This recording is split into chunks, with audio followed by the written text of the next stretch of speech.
Hello, Sky Friends, and welcome to Seasons of Skyrend, Book 4. We're a custom 5e D&D adventure that focuses on the stories of our characters as they seek to change the world, and how the world responds in turn. I am your host and DM, Scott, and you can find me on Twitter at @TheScottBlake. Hi, I'm Chris, and you can find me at Ewok Killer on Twitter. I play Finnegan Finn Tempest, a Tiefling Trainer, which is a Skyrend original class supported by the Metalweave Games supplement Baby Bestiary. Finn is the trainer of Cerilius, a blue guard drake. Hi, my name is Nate. You can find me on Twitter at Skyrend_Nate. I play Darvin Grimm, the human monk, and I am currently hosting Cade, the demigod of the land in my brain. Hi, I'm Shannon. You can find me on Twitter at Skyrend_Shannon. I play Aranus Grey, the god of rebellion, and I am a half-elf bard. You can also find the show on Twitter at Skyrend Podcast, and you can support us on Patreon at patreon.com/Skyrend Podcast. Head on over to find out about bonus chapters, early access, NPC creation, and more.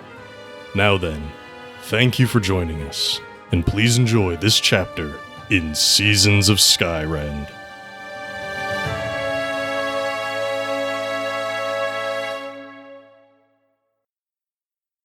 Echo will lead everybody downstairs to a tan stone door, and they will push it open. And inside you see a small room, empty except for a stone pedestal there in the center. The stone in here is drastically different from what you may have seen elsewhere. It is green and yellow, smooth, with layers of unfocused reflections. Even the interior side of the door is composed of this same stone. Echo holds the door open and motions for you to enter. I do so. Take your time, if you wish. There's no shame in a quick exit. It's a difficult experience for some. When you're ready, simply shut the door and wait. And Echo will turn and walk back up the stairs. All right. Just let me know. Yeah, as soon as they're done talking, I'm like, well, there's no time like the present. And I head on in. I'm right after Arnis. Mm-hmm. And I'm behind Darvin. Cyril and all? Mm-hmm. All right, well then, with the 5 of you in, you shut the door, and it takes a moment. The room feels still. Feels like energy is bouncing off of unseen walls deep in the distance, as silhouettes begin to form within the stone. And this is where things get weird. When Vale was here, it was a limited number of attendees. But now, we are going to have quite the attendance. Finnegan, you are a fiend, yes? Tiefling. Yep. Yes. Remind me, are you 100% fiend, Tiefling? Yes. Both my parents were Tiefling. Okay, I want to say that we had talked about that, where Tiefling was just a type of fiend. Yeah, we had decided that for our world, we wanted them to be a pure fiend. Okay. And then we have Darvin, the human, who has Cade with him as well. Which makes it more fun. We have Felicity, who's a halfling. She is a priestess of Favon. We have Aranus now, who is the self-proclaimed god of rebellion. Half-human, somewhat elf, but connected to so many other gods. Aranus, did you bring your loot? Shit. Yeah. I wouldn't have even thought about it. Like, it wouldn't have occurred to me to leave it, so I would have brought it. Damn. This is going to be fun, guys.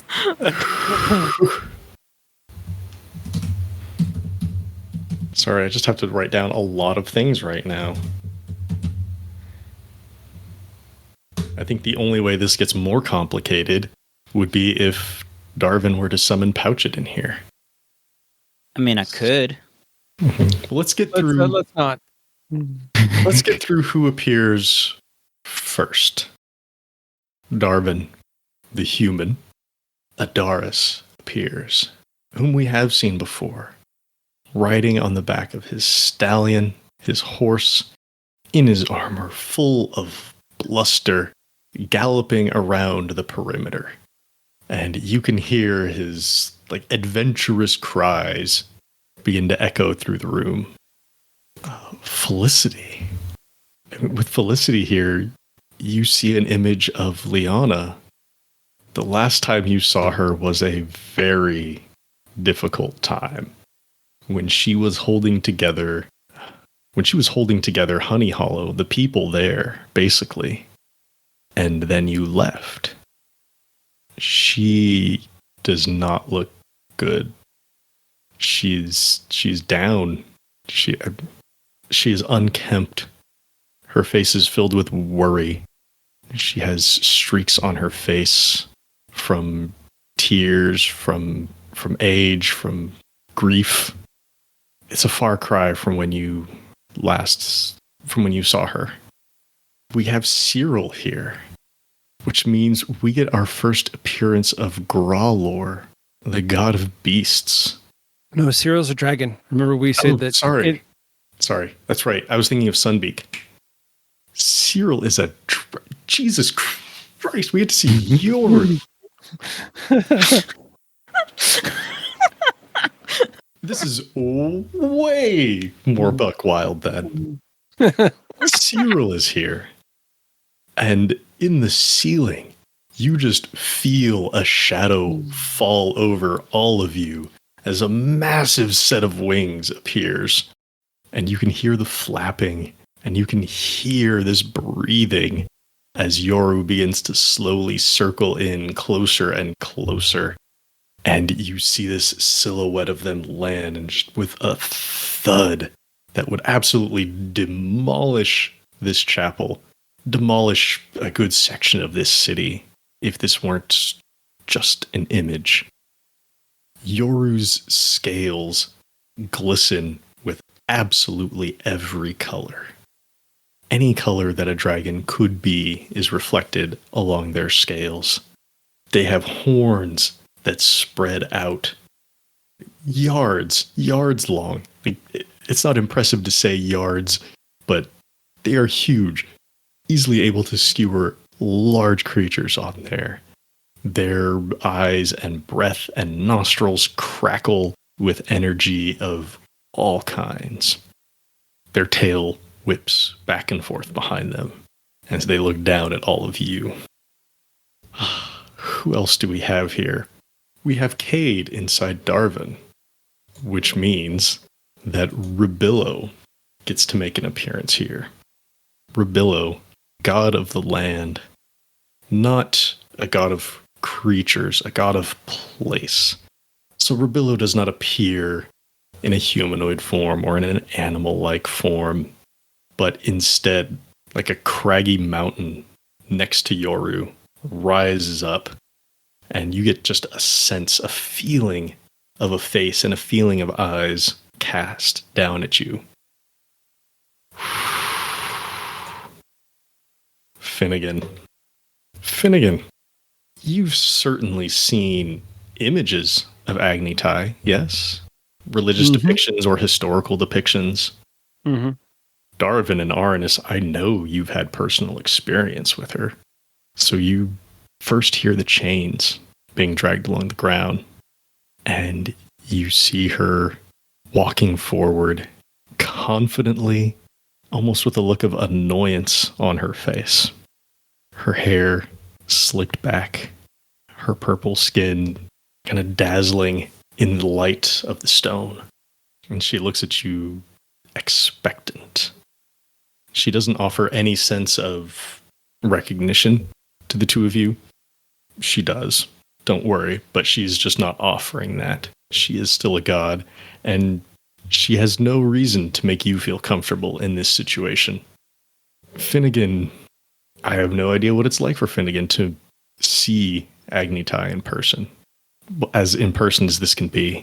Mm-hmm. That's up to you if you take this well like a soldier or if this is a moment of reverence or whatever. I think it's a slight hybrid of kind of the awe of seeing a god and also like I have to maintain my composure.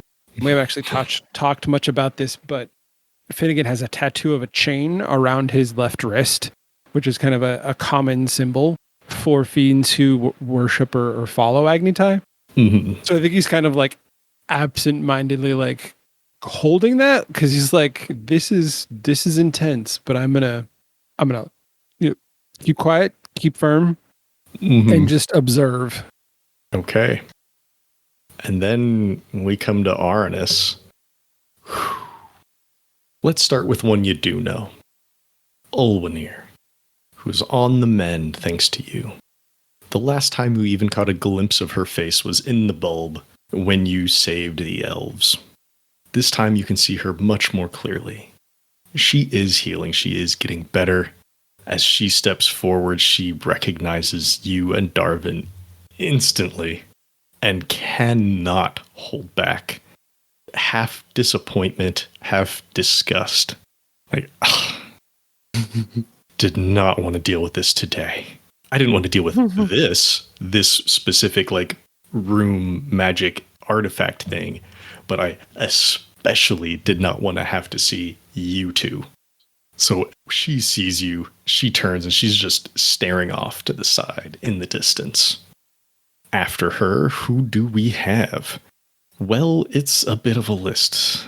Who's not here?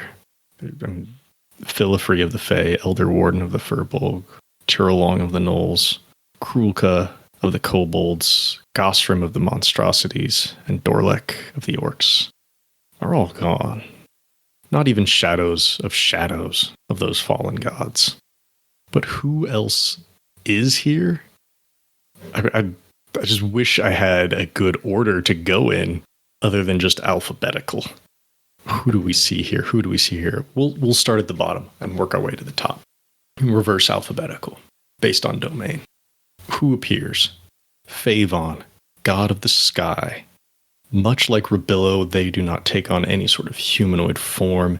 Instead, there is simply a breeze, a wind containing consciousness and knowledge, and a spirit of travel, a spirit of wisdom, just surrounding all of you right now. Ool of the Sahuagin. It's been a long time since we've seen any of the Sahuagin, but you see a large one begin to limp forward, the sound of bone scraping against the ground. His flesh is mottled green and purple, covered with bone plating from the withering that is healing. He does have armor, some of which is bone, shell, has a net strung across his chest, carries a harpoon. His eyes are narrow. He's unsure what's going on here. Let's just say the Sahuagin don't get out here much. Plorbap of the Oozes, which I did not think we were going to see Plorbap anytime soon. They are also recovering from the withering, and to see a slimy, ooze-like form shuffle forward with the sound of bones scraping is off-putting, to say the least, at least for Felicity. She was thrilled to feel the presence of Favon, but things are just getting more and more weird. There's bone visible within Plorbap, whose color seems to shift from perfectly translucent to deep yellows and reds and blacks, swirls and goes back. There's the vaguest of shapes to it. It's a mound that looks like it could at any moment extend an arm or a leg or a face, but just right now isn't putting forth that effort. We have Elliker of the Goblins, a very small goblin. Goblins are naturally small creatures. Elliker appears to be almost smaller, has a huge head of this reddish orange hair with all sorts of ropes and ribbons and things tied through it. He has sharp teeth, sharper eyes, but he's dressed fairly well. Not quite a suit, but this is way better than rags of the poor.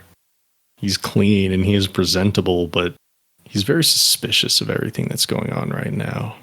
This is a lot of gods showing up in one place, and he doesn't know why. I mean, he'll get there once he understands who Arnis is. It's suspicious right now. Then we have Kalikno, god of the gnomes. If Tonk were here, this would be a very interesting time for him. But no. Kalikno is also small, not as small as Eliker. Very thin-limbed, wiry, long, dexterous fingers. He's covered in various little mechanical creations. He has a set of goggles, one side that has a few more extra lenses on it than the other. He has a number of bags and pouches and boxes on his bags wrapped around him, all of which are locked in these exquisite-looking locks. Very complicated stuff. Up next we have... Gregok Ironhand of the dwarfs. This is a very broad dwarf. He is wide, he is thick, he has a long, long beard tied into various braids, kind of zigzagging across his chest. Lots of rings, necklaces, jewels, fine crafted armor, a fine crafted helm, thick hands, rough hands, and just various spots of bone still on him from the withering. Almost done, I swear. Junti of the constructs. It is impossible to get a sense of scale on them. They seem human-sized, normal medium-sized, and they also seem bigger than a mountain all at once. Your brain can't put together which size is right. You know, are they this massive, massive god, or are they the size of any other person that you might find on the street? They are made of... Junti is a construct, much like Ulmanir. They are like a suit of armor, only way more intricate. Like, not just in the design, but in the make and in the number of joints and everything. There's a fire in them.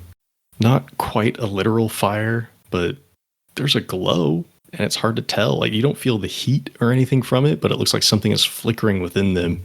And as they move, there's the sound of metal that hasn't moved in a long time. Not just because of the withering. Skriha of the Aarakocra, the bird people. They have colorful wings, which are not spread open, but they're also not folded all the way down. They're half open, as if they are ready to take flight whenever. They alight down onto the ground. They have a very sharp beak, longer than a hawk's, but not like a heron's beak. They don't wear any shoes. You can see their talons. Their clothing is made up of leathers, flowers, feathers. It's rather simple. It's utilitarian. It seems like it could hold a good amount of stuff in there for going out on trips, but it's not cumbersome. And finally, no party would be complete without Coram. Drenched in his black robe, features hidden, he just seems to apparate in front of all of you. All of these gods look on. Yes, Adaris still rides around on his horse, but they are all paying attention to you. This is a bigger group of them than they are used to seeing most of the time. They are confused, but they all, one way or another, want to know why they're here. Mechanically, they understand, but they don't know why now they are here. So with all of these gods present, all of these vastly powerful beings looking down at you, judging you, waiting on you, how do you react? What do you do? What do you say? I think Arnis kind of like watches like all of these gods appear in their various ways, suddenly feels rightly very small, is also trying to remember that, like, you know, like I'm one of their number, but really that's it's tough to keep in the brain. And just finally goes, "Hi guys." Really want to say something real cheeky, like, "I'm glad you can all come to the meeting today." I'm not going to do that though. I suppose you're wondering why. I suppose you're wondering why I've called you all here.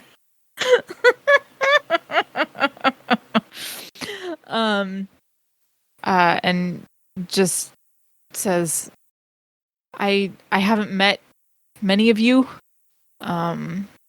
Just like many of you haven't met me. I guess I'm the new Pathox. I mean, I don't That's know. one way to introduce yourself. I mean, I don't know how else to really like introduce myself. Like I'm Rebellion, and I've got some stuff that you all really ought to know about.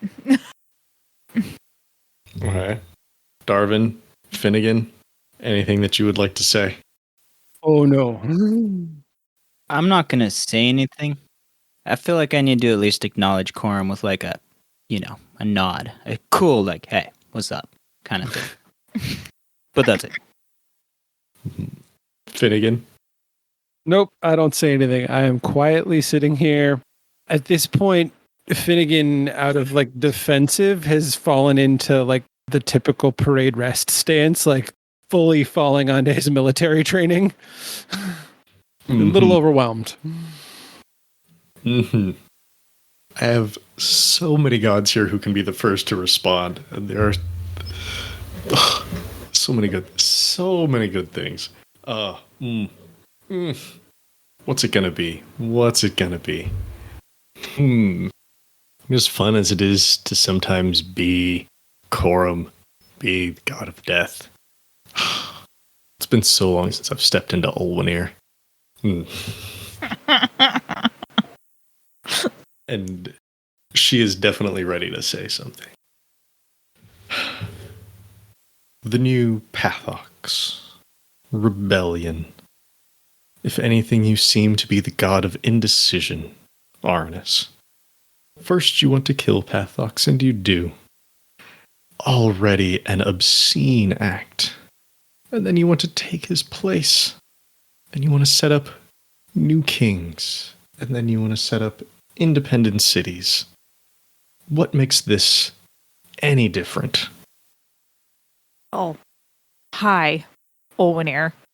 First, you're welcome for taking his place. It's a baller move right there. Well, you know, calls him like I see him.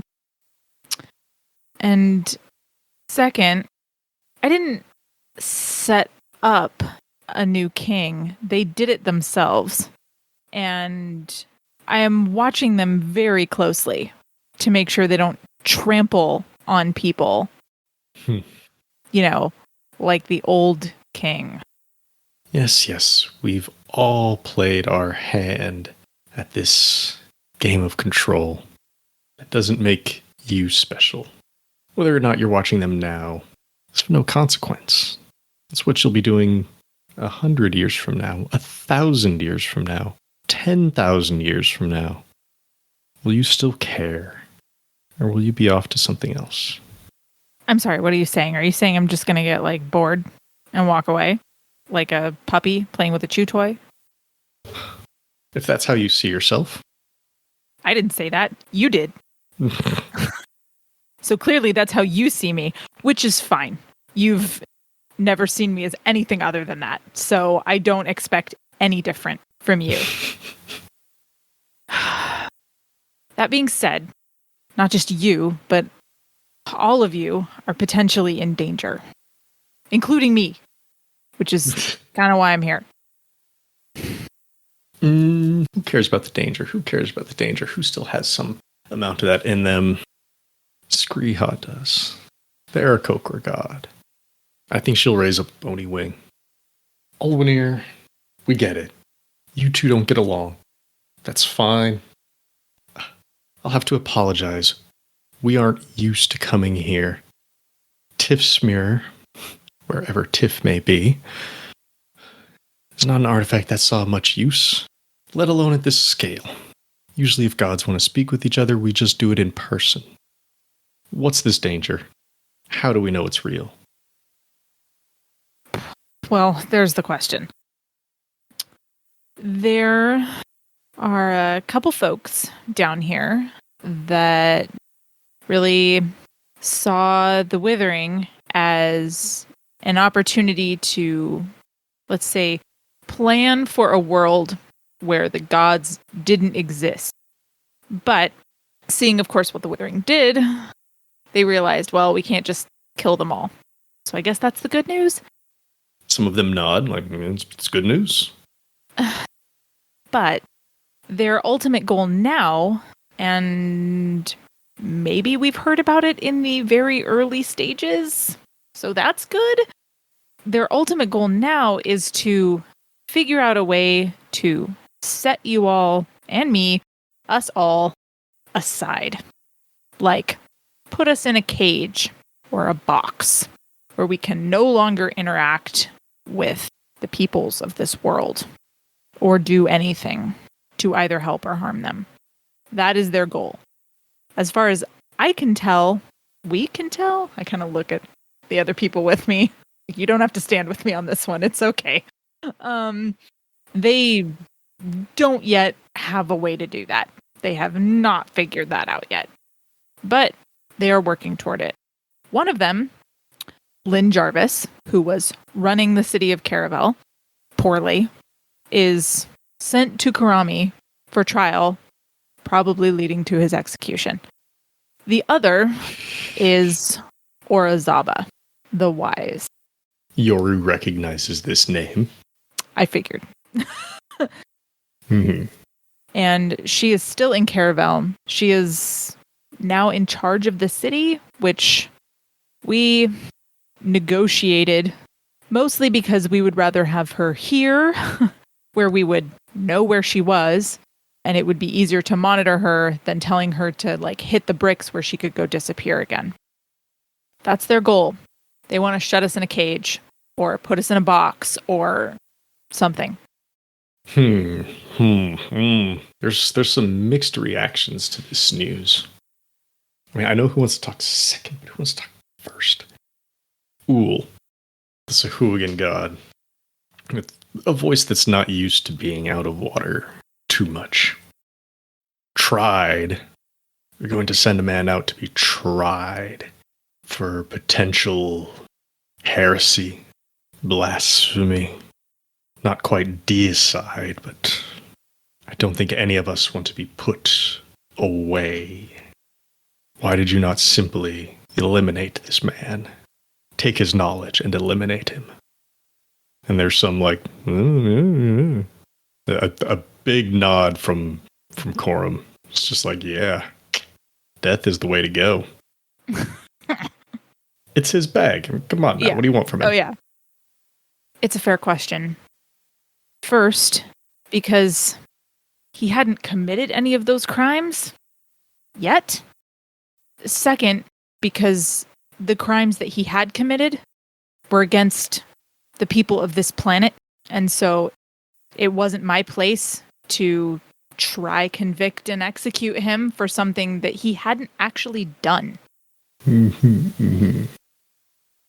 Yoru says, in just a resonating voice, but you think he will be put to the death anyways? Yes? I would guess. Mm-hmm. But like any person committing crimes against other people, he gets a fair trial. And whatever they decide is what they decide. And after that, if he's still up and roaming around and you all decide that the best way to prevent the future is to take him out, that is up to you. Elliker steps forward, god of the goblins. This information is good and all, but What do you all want from us? Rebellion. Looks at Darvin and Finnegan. Human. Tiefling.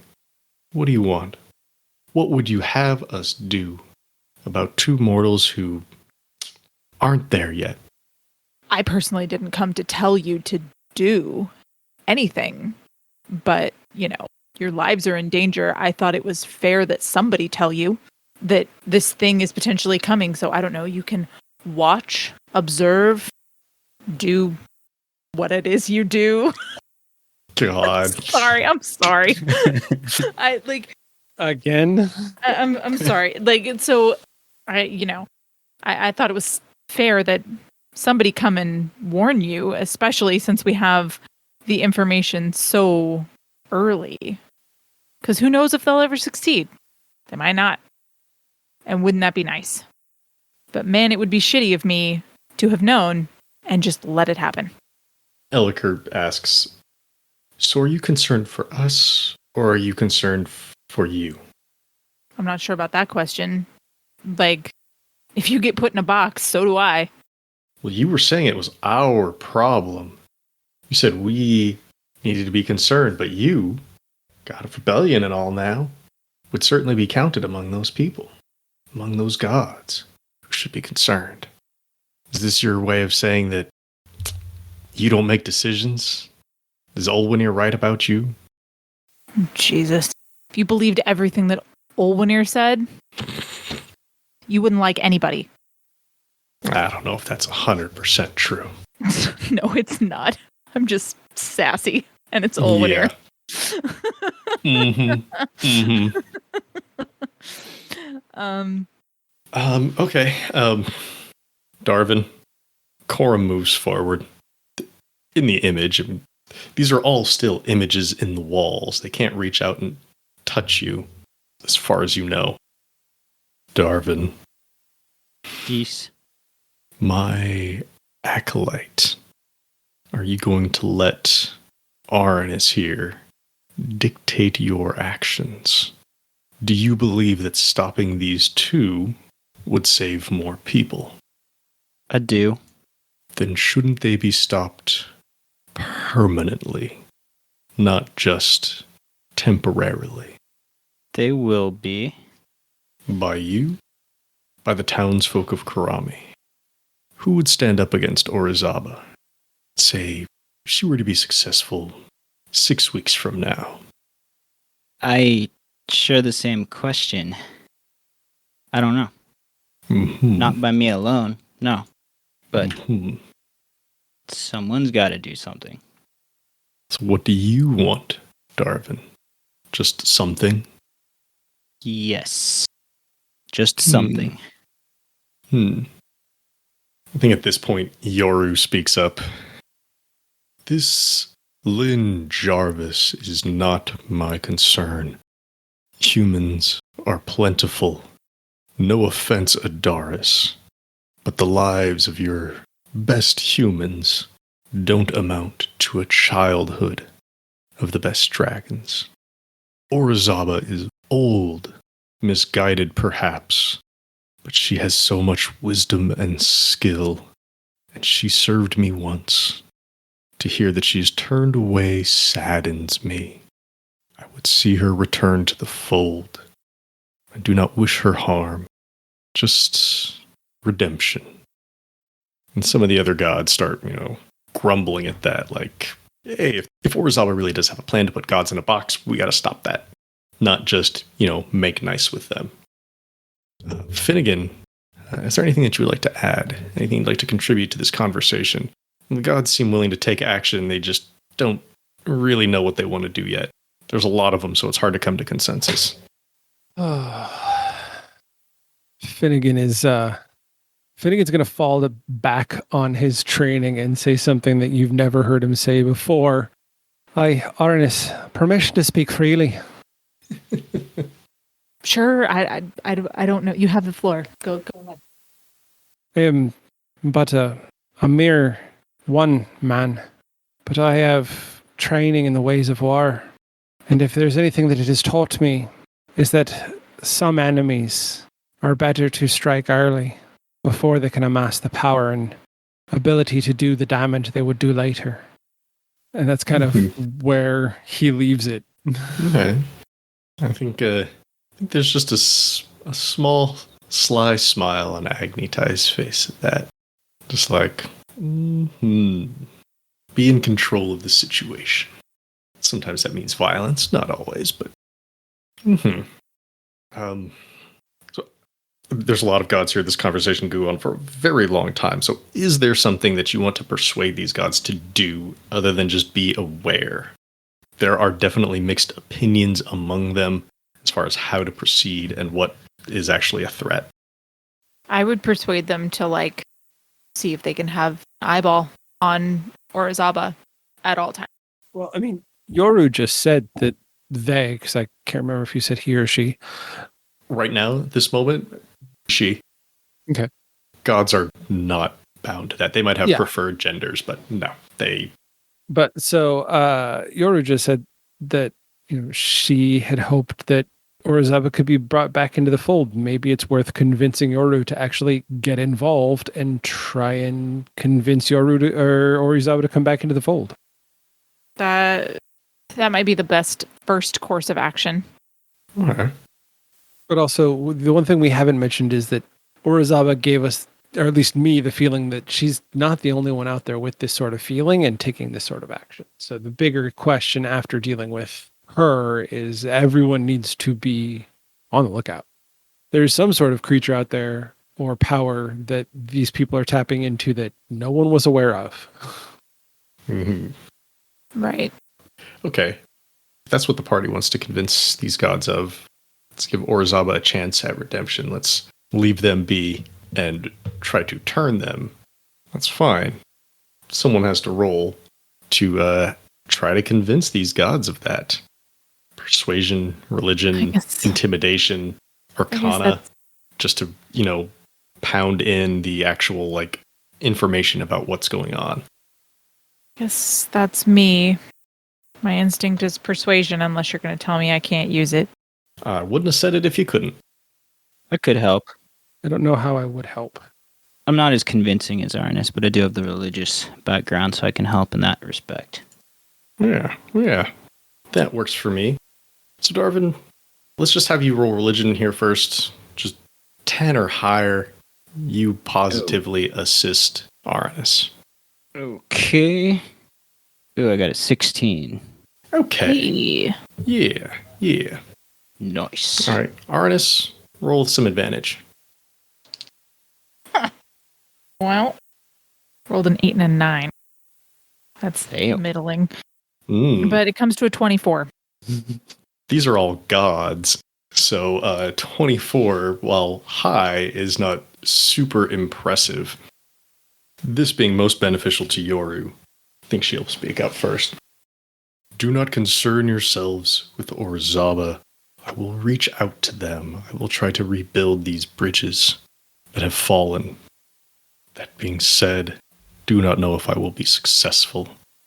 So if others here wish to make contingency plans in case I fail, I will not take offense. People like, or I should say, gods like Gorum and Olwenir, Elikar, Uul are all definitely like, yep, should be making some contingency plans now. This decision in no way means that Yoru will be successful. It just means that Yoru will try. Gorum says, this is a mistake. But even if it is, I should still have time to prevent the worst from happening. Okay. Well, that's Lynn, and that's Orizaba. Y'all have a room filled with gods. Is there anything else on your minds? Yep. Darvin or Finnegan first, since Arnis has done quite a bit of talking. Yep. No, I don't think so. Okay. Darvin doesn't want to talk to Gorum right now? There's other gods here. You don't have to talk to necessarily just the one who is your boss.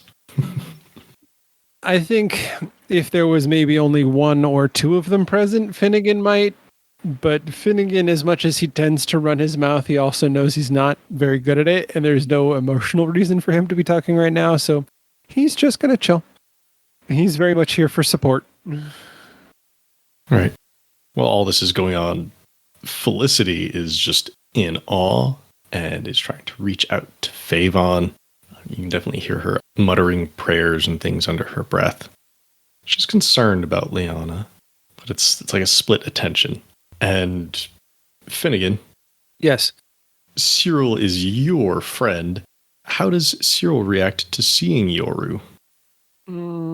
We haven't established to what level of intelligence and sentience the Drakes have. Let me look at her stats real quick and see what we come up with. I'm just curious if there's any sort of like recognition or unspoken connection. Given the 6 and 8 for intelligence and wisdom, I think it's very much like when the big dog walks into the dog park and all the other little dogs kind of just react by giving them the space and the power that they deserve by being the big dog. It's that sort of reaction. Mm-hmm. I think that plays into Cyril's timidness as well, which I enjoy. You're like me, but way bigger. And you got wings, and you can talk. Okay. Arnis, you said you had something else.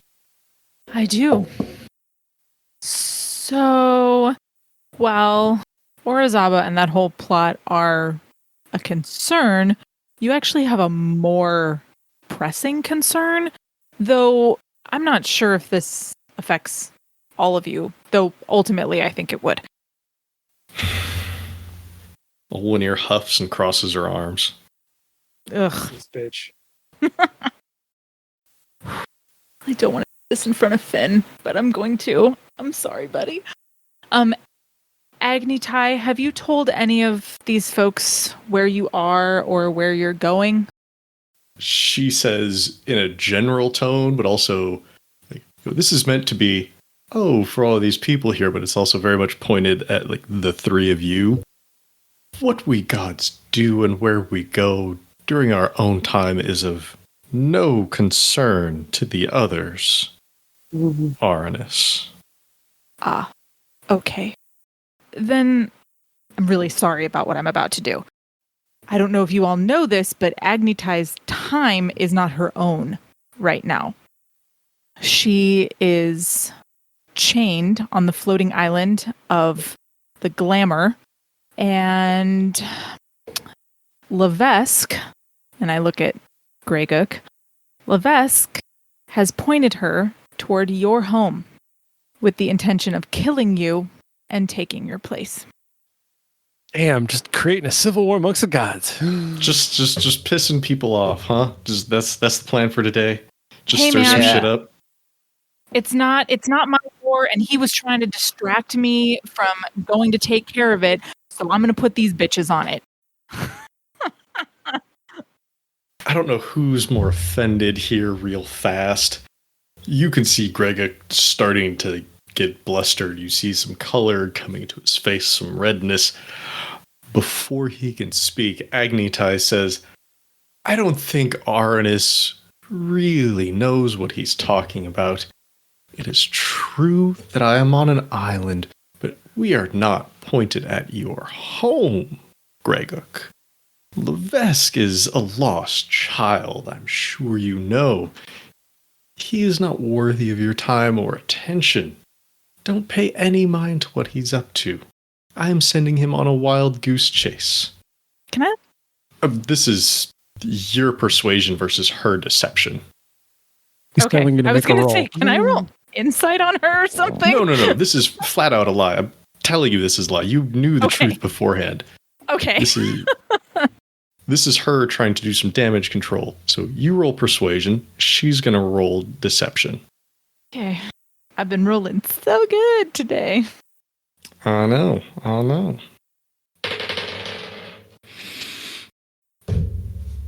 Fuck. Oh, that's even better because Scott just said fuck, and we're doing the happy dance over here. So let's see what happened. All right, Arnis, what'd you get? I got a 32. Well, I rolled a 2 on the die. Agnitai is convincing and charismatic, of course, but not plus 30. Gregek turns to Agnitai. What mess have you gotten yourself, and more importantly, me into? And then he turns immediately to you, Arnis and Darvin and Finnegan, and is just like, never mind her. Why didn't you come with that first? Levesk is more of a threat than some dragon who doesn't know what she's doing. I have not granted Levesk any of my power, but he's still of my blood. It's a little offended that you started with the small potatoes that only kind of affected him and not with the thing that directly affected him. I mean, that's fair.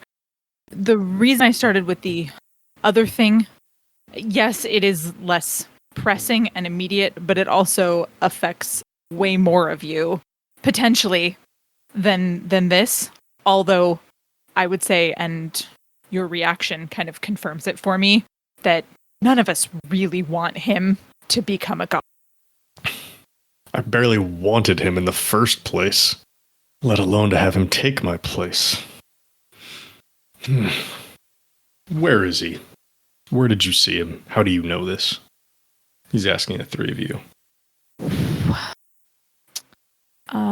We had contact with a member of the Glamour, Mavic Triplus, who, upon telling us this information, was murdered right in front of us.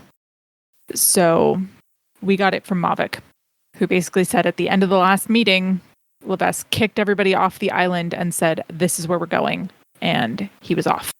Where are they going? I don't remember. That's player doesn't remember. Oh, okay. Let me get the name of the continent correctly. They are taking the island north to Lyranor. Do I know specifically where on Lyranor? No, I don't think Levesk would have pinpointed the location exactly to other members of the Glamour. Okay. Because it's not important for them. Okay. Mavic said that Levesk was taking the island north to Lyranor. Gregek turns to Agnitai. Wild goose chase, huh? Agnitai, can you stop him? Take him out? Sink the island to the bottom of the oceans? I don't care. Just make him go away. And at this, Agnitai breaks a little. It's like, I cannot. It's all part of the fine print, let's say. And there's some groans, and almost as if this may not be the first time she's entered into an arrangement a little too quickly. The gods are very, very old. Doesn't happen every day, but once in age, maybe. The gods aren't perfect. Gregek says, you and your damn deals.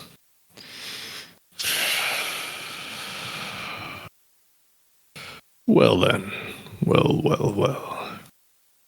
In that case, the three of you, come north. Stop him if you can, but if not, you can meet, well, not necessarily me, but my representatives here in Lyranor. And you can stop him before he ever gets to me. Yeah, about that. This is not going to go well. This is not going to go well. Damn mirror. Okay. Well, that is a pressing concern. I would say so. We still have business here on Sarakar. You see my friend's non-leg over there? Somebody stole it, and I think you, Coram, might be interested to know. They're using it to cheat death. So we're going to take him out and get all the pieces of my friend's leg back. Yeah. First thing Darvin said. Yeah. Yeah. Get a leg up on the situation. Sorry. And Corum appreciates that a little bit, the humor of it, but Darvin, it's just a leg. You can live with so much less. Not about the gift- leg. The gifts I have given. The leg. Thank you, Darvin. I was about to shout the exact same thing. It's not about the leg. Oh! Sorry, keep going, Scott. Then, Darvin, what is it about? Well, we had assumed your decree against, undeath, rising, preventing death, that sort of thing, seems to fly in the face of everything we represent, does it not? My law is that death should be permanent. Right. But that is not meant to preclude medicine. Okay, but is it medicine if it's making you unable to die? It's like you want a harder time claiming souls of anyone who can get a piece of me? It's a gray area, Darvin. I did not assume you would go out giving pieces of yourself away or letting... I'm not, but they're getting them, which I thought you would be offended by. I am somewhat disappointed that you are being so careless with yourself. With my leg, you mean? Yes. I'm sorry, you're going to blame him for somebody having stolen part of him? Yeah, that's some serious blame the victim mentality, dude. He was getting around to a different point besides blame the victim. Okay, I'm sorry. Continue. I will try to curb my instinct to shout. I appreciate it. I know that these abilities that you have for me were a cost you did not intend to pay, but they were not meant to be a problem. You losing your death, spending it to keep that portal open to reclaim your friend, seemed like an uneven exchange. Which is why you can do so much more than you could before. It seems you are using these abilities to simply to withstand the hardships of battle. There's so much more to them. I understand that you all are traveling with Rystos now. And there's some eye rolls in the crowd. They all know Rystos. It's very clear. And I know that Rystos was meant to be helping Arnis, but could help you as well. Perhaps not just with Cade. How he ended up inside you can be a discussion for another time, Darvin. Mm-hmm. If we want to talk about the mandates of death. But your body is capable of so much, and you've explored only a fraction of it. If the leg offends you, remove it. If whoever has your leg offends you, remove them. They are not violating my laws directly, no. When the withering began, and it looked like there was no response to it, asking Malcius to take care of that seemed only kind. It was a long and painful experience, as many of these gods discovered firsthand. You will notice that this room is not as full as it should be. But now that the progress of the withering has come to a halt, and it seems Arnis is able to offer some healing to those afflicted. Its emotions down to zero. Perhaps Malcius and his forces do not need to be on their crusade anymore. Darvin. Yeah. Do you want to try to convince Corum that that's the path to go down, or is this something like what's your take on this? Convince Corum that he was wrong to put Malcius up to it in the first place? That seems like a losing argument. Or just Not like necessarily. I don't know. I'm not sure if you want to take an angle here with Corum or what it would be. But like, yeah, is it you were wrong to begin with? Is it that may have been right then, but it's wrong now? Is it you need to do something now? It's I was wrong to begin with, and now I don't know. I need to, I don't know. I'm at a loss. This is Okay. So, okay. Did not expect. What I'm understanding, though, is he's asking you, or he's essentially saying that maybe he should call off Malseus, which gives you the opportunity right now to circumvent us even having to go down there if you can convince him to call off Malseus. Well, okay, fair point. Except I don't know if I want that right now, because why are we even calling him off? The only reason we're calling him off was because right? I mean... Well, we want them to stop, hunting down and, killing people that have the withering, right? Because they should be getting better. So this isn't to say that ultimately we're not still going to go down there and deal with Malseus for all that shit with Vale's mom. Because we are. Right. Oh, yeah. But we have secondary reasons for taking out that fool. But mentioning that is not going to help right now. No. And I think that if Greguk wants our help, understandably so, that this would be a good way to halt whatever's happening with Malseus in order to then go deal with that other potentially larger issue. I'm not following.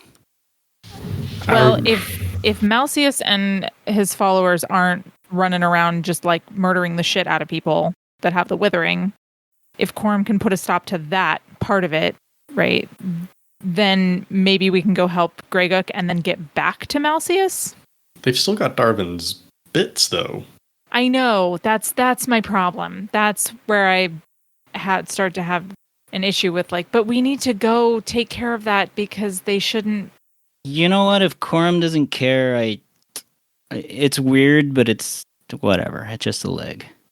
Yeah.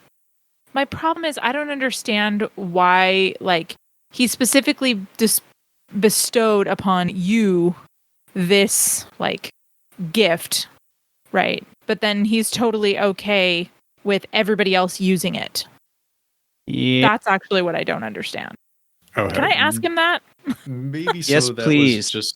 Maybe so that was just me not speaking clearly enough as Corum. The state of Darvin's body is the state of Darvin's body. I think what he really wanted to know is, should he still be sanctioning Malseus's actions? Do you want to convince him that this is no longer a good thing? Absolutely, yeah. Because these people won't be suffering to death anymore. Yeah, it's no longer a kindness, right? It's no longer giving them Corum's grace. It's just murdering people now. Mm-hmm. Now it's just going to intensive care. There's people with broken ribs and things, and you're just going in there and killing them. It's they could get better. Yeah. It's not what we're all about. Having him do anything more than that could potentially have an impact on you, Darvin. Right now, Corum's not ready to out and out kill his own priests. Right, and I wouldn't expect him to, especially if the priest was just following his orders, it turns out. But if he changes the orders, then it's just, does Malseus respond positively or negatively? Right. Does he listen and go, yes, sir, thank you, sir? Or does he go, you can't do this to me, this will not stand? Which we all know which way he's likely to go. And in either case, he's still misusing parts of Darvin. But I'm still not about to tell Corum how to react in that situation. He's probably going to. He's going to be pissed, probably, but I'm not going to tell him to be. This is really me, Scott, DM, asking Darvin, what would you like to see as an outcome here, and how can Corum help you? Well, yeah, then I would just ask him to ask Malseus to stop. And if Malseus won't stop, then, again, I'm not going to tell him, but Corum do what Corum does, right? This will most likely be a persuasion or a religion roll from you, Darvin. You're more than welcome to seek help from your friends. Should I get some help from my friends? I'll help you out. I get by with a little, You know the rest. Arnis, how are you helping? That's a good question. I'm going to be making a religion roll, Okay. obviously, probably. Yeah, that's fine. But I need some help with the finer points of rhetoric from Arnis. Mhm. I think that's probably what it is. Like at this point, like I know Darvin well enough to know like when he's stuck or needs like a word or phrase to like continue. You're like on filling his in point. words for me. And so I'm just kind of like filling the gaps whenever it seems like he needs them so he can like keep making his point. Okay. That's hilarious. I love it. Arnis, are you filling in from a religious standpoint or from a persuasion standpoint or from some other standpoint? And you've got lots of skills. Those are the two that jump to my mind. It's definitely from a persuasion standpoint because like Okay. he's got the religion stuff, especially when it comes to quorum, like locked down. Like he doesn't need my help there. It's like persuasive language. Out of curiosity, what's your persuasion bonus? Me? Yes, you. It's 15. Jesus. Okay. Can't go any higher. That's as high as it goes. Roll persuasion and don't roll a 1, and Darvin will have advantage. Well, now you've said it. Nope. That's a 17 on the die. That's a 30. That's a 32 again. Okay, Darvin. You can roll with advantage. Religion, are we ready? Yeah. Well, it's a good thing I got the advantage because it comes to a 17. Darvin, I want to start by saying that I hear you. And I want you to hear me. Malcius is a determined individual. He has done many things in my name. Not all of them were directed by me, personally. No. But many things in my name. I can tell him that it is time for the conscription to come to an end. And I will. But I do not believe that will be the end of his drive. He will listen to the letter. But what he will do after that, I cannot say. Right now, his conscription forces are spread out across the continent. I tell him to end this, he will likely gather those forces together. If you want your leg back, well, chances are they'll all be in one place then. I will leave it up to you to collect them. Fair deal. That sounds fun. I was going to be like, I don't care about that. No, wait, never mind. Fair deal. We'll go with it. Mm-hmm. I'm not going to tell Malcius why, specifically. I will let him know that the withering is no longer a concern, but I will not tell him that you are coming. I will not tell him that I spoke with you about this. Thank you. I would caution against sharing this information with him. Agreed. Okay. Well then. Sure sounds to me like by the time you get to Libera, you're just going to have a whole mess of conscription forces there. Yep. With one ally waiting, Iskra. I will definitely still honor that. So you will have one person on the inside, but yeah, you'll want to be prepared. Cool. So, you're still all in a room filled with gods. We are. And, anything else that you would like to do? I think Finnegan's got a couple things on his plate because he's learned a lot very recently and he's seen a lot. And he's heard about everything that we were about to go and do and is very much, for lack of a better way of put it, laying low in his ability to cope with the giantness that they're about to step into. And so he's going to roll his sleeves up to reveal the chain on his left wrist and step forth. And I think like when it comes to, and again, I'm making this shit up as I go along. So Scott, shut me down if you want. But I think like as a sign of amongst fiends that that worship Agnitai, as a sign of like reverence to her, you know, like how Catholics like do the sign of the cross and you know, some religions bow and kneel and things like that. I think those who follow the or worship Agnitai take a like wrists chained together stance like in front of them, like they are part of her coterie, for lack of a better putting it, whatever. So he steps forward, hands bound, imaginarily bound together, and he speaks. And Lord knows this is probably going to go really poorly for him, but here we go. And he says, I travel, it seems, amongst those who are significantly more powerful than myself, and while I am no slouch, I say to my goddess that the revelation that you are bound to one who does not let you be as free as you deserve is something that rises up the fire in my blood. Agnita, you have my word that I will do all in my power to help restore you to where you should be. Well, Mr. Tempest, if you follow through on your words, I will be sure to congratulate you properly. In my current state, there is not much that I can do for you from here. But it would not be impossible. It would just take effort. And if you prove yourself loyal and willing, capable, most importantly, there may be an arrangement we could make. I only pray I have the power to be able to free you. For I fear, considering what I'm going up against, I might not. Well, Finnegan, best of luck for both our sakes. And the last thing Finnegan will do, did you say that Yoru is like hovering above us in the room? She landed. She landed. She started out in the sky, but landed. She's in the back, definitely. Just huge. Wings outstretched. Colorful scales all over. And I think having trained and worshipped a little at a temple of Yoru, I would know that the proper way of a non-dragon to address her would be definitely to kneel. So I kind of look amongst the mirror to try and find where she might be, and I take a knee and I hold my hand out kind of to my side to summon forth Cyril. Mm-hmm. And I kind of rest my hand on her head, and she's very tall when I kneel. Mm-hmm. And I say, Yoru, I do not deign to be worthy to address you directly, but I feel I must address you for Cyril.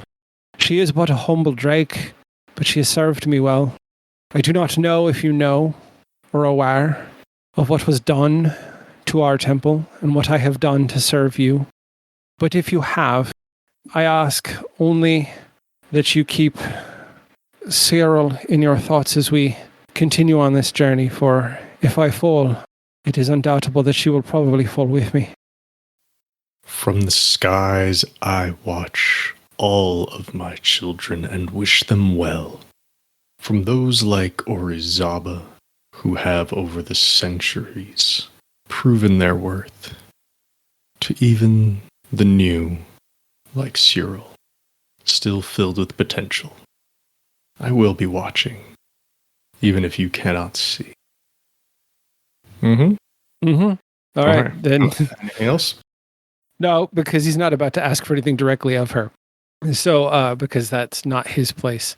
But he will kind of pat Cyril on the head and kind of walk back to join the group, as if to say, like, you are free to do whatever you want in this moment. That is technically your god. That is actually your god. You are a free creature to do as you wish.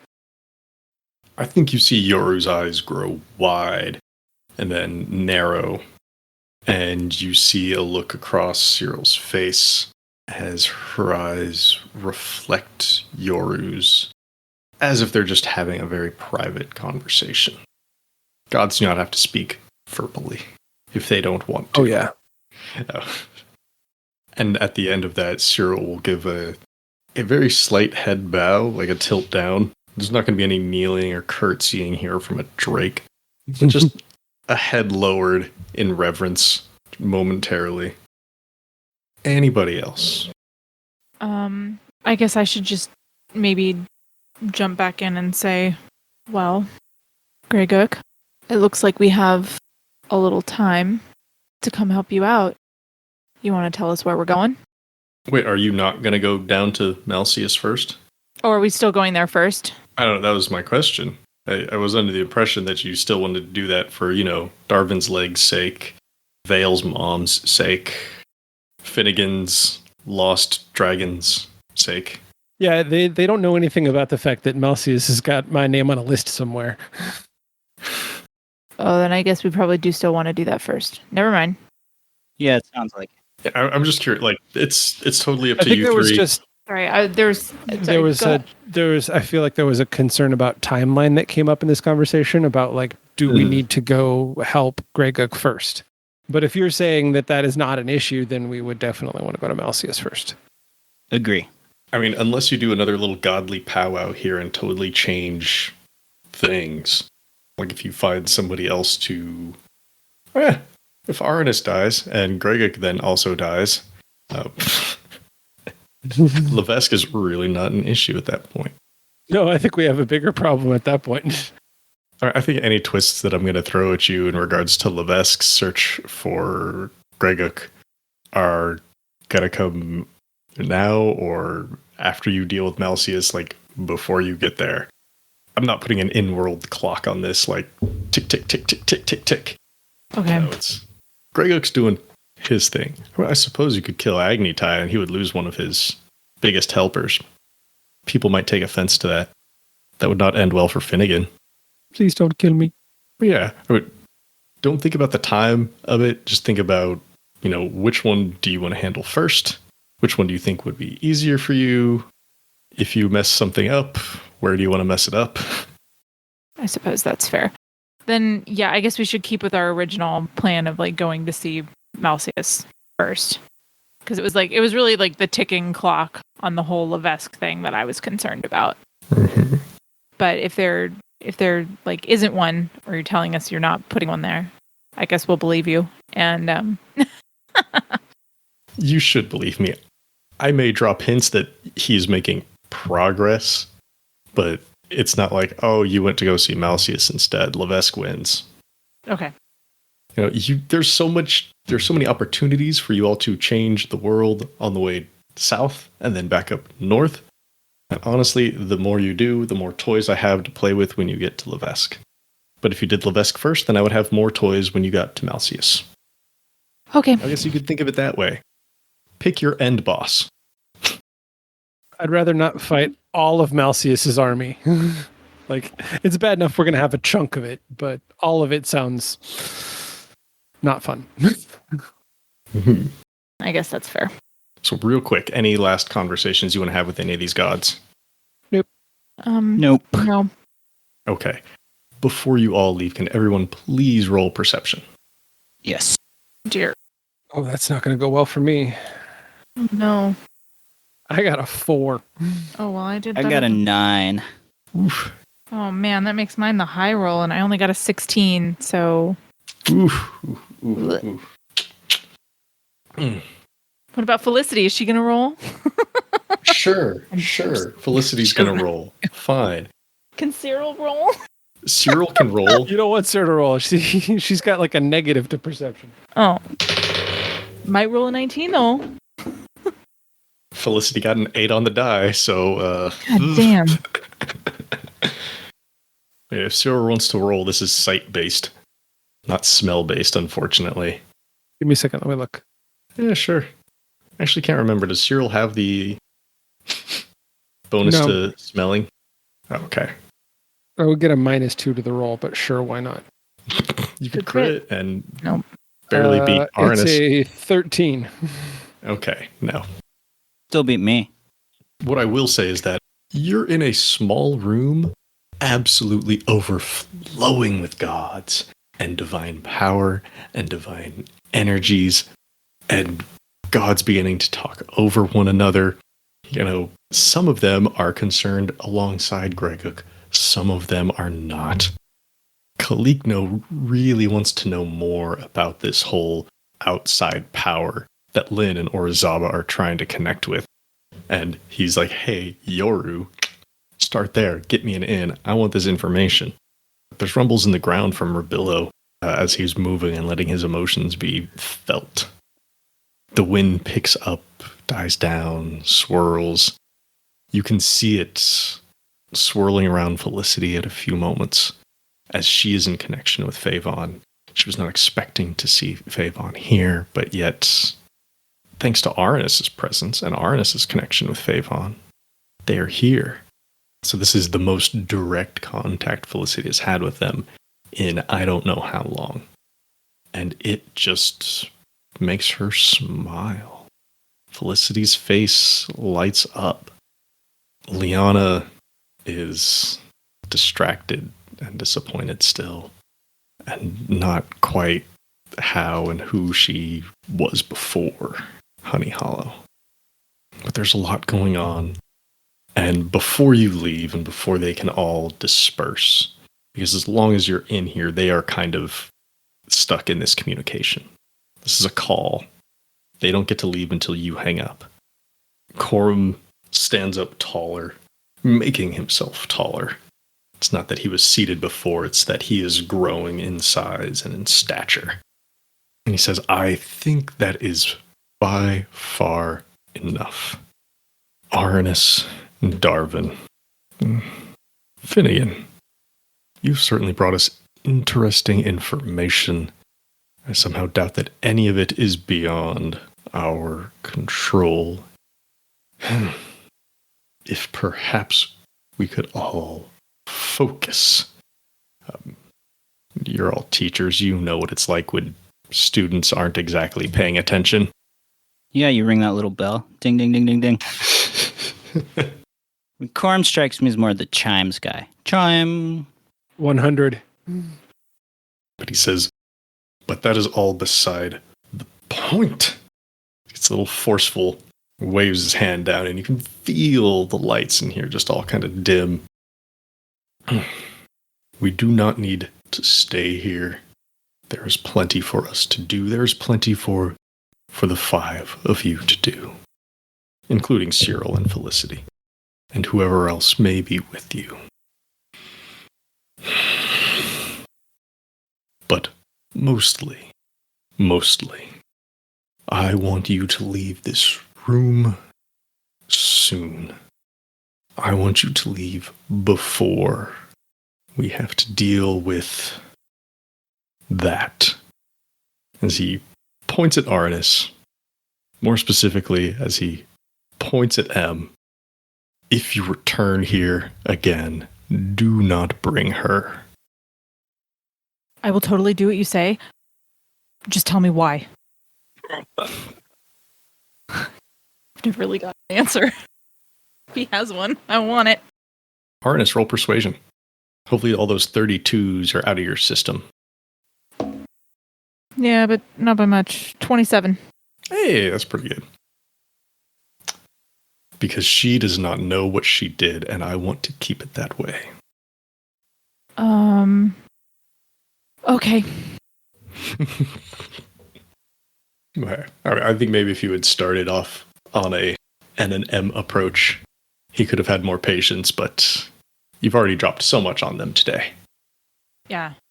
Well, I just figure it's sort of an Akiri situation, right? Something happened. She got wiped in one way or another, and so doesn't remember who she is or what she did. Which is why I was like, you got it. If it's anything similar to that, like you got it. I don't even need to know the rest. Oh, you don't want to help her out? To learn who she was? Yeah. Not if she's as dangerous as Akiri. Nope. I do not. Oh, see, now I just have to convince you that Akiri's not really dangerous. Bullshit. I mean, that's beside the point. That's beside the point.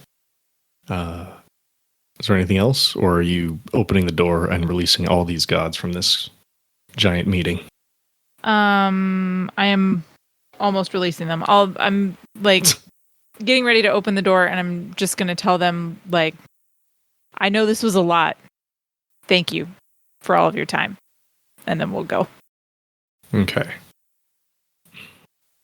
As you emerge from Typh's looking glass, Echo awaits you upstairs, still in Felicity's form, as she was the last one that Echo addressed. How was the experience? Do you care to remember it? Yes. Yeah. I think we need to. Yep. Very well. Any kindness that you wish to leave behind will be appreciated. Oh, yeah. I will see to my duties, and Echo will head downstairs. This is not a situation where they want to take the payment or tell you how much it cost. This is a donation plate. There's no suggested donation amount. But they mean money, right? Yeah, they made money. Generally money. Anything that you think the church could use. Money is generally usable. But I don't know. If you had like the Dead Sea Scrolls and left them behind in a chapel, they might like They that. would appreciate that. That's true. I'm sure they would. If Darwin, if you wanted to cut off a thumb and leave it here for them, No. weird use and it. creepy. But You could just leave one of the amulets for him.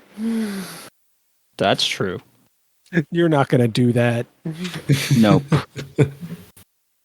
This was like Yeah. so useful. I want to leave something like obscene. Do you know what I mean? Like, What do you tip the guy who let you conference call almost all of the gods? yeah, that's kind of what I was thinking. Like, I kind of want to take one of the diamonds out of that pouch we have and just kind of drop that in. Go for it. Is that insane? That's what I want to do. Go No. for it. That sounds about right. How much were those diamonds worth? 100 gold. Okay. I will be very mindful of the time here. I'm sure you have a kid to pick up soon. Yep. Very soon. Okay. Emerging from the chapel of Alethea with just a wealth of knowledge and information and experience now that you did not have before. The city is feeling a little more alive. Not only are more people awake and active, and the city is starting to see its normal business, but you are just riding high on all this divine energy that you were just enveloped inside of. Felicity is practically glowing, her eyes to the sky, as if still in prayer, as if still appreciating the experience she had with Favon. Cyril walks with a little bounce in her step as all of you head back towards the Church of Rebellion. Before you can go inside, Rystos flies over, stays in the air, drifting back and forth in front of the whole group of you. Oh my gosh, it's about time. You were in there so long. I thought we were going to get some actual work done today. I want to ask how it was and how it went and all that and yada yada. But at the same time, I really don't. I have spent enough time with those gods. Plenty. For at least 2 lifetimes. I hope that whatever you got was worth it. But now, please, are we done with this place, knowing that they are simply that close? Knowing that that looking glass is right there.